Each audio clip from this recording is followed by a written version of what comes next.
आम देवगढ़ जिलूर 1000 ऊर्धर शिक्षक आज यही आंदोलन स्थल को आसचु धारणा देवाई कहीं ना ये सरकार से तत्कालीन विरोधी दल नेता श्रीजुक्त मोहन चरण माझी महोदय जे कि आज ओडिशार माननीय मुख्यमंत्री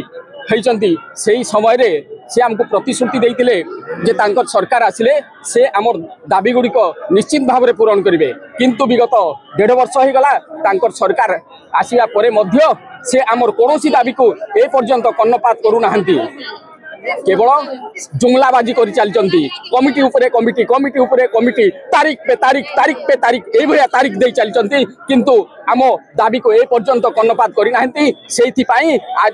आम ये अहरात्र धारणा देवु जे पर्यंत आम दाबी पूरण न से पर्यंत आम आम घर को फेरबू ना आम दाबी पूरण हम तो आम घर को जीवु ना बसी रही।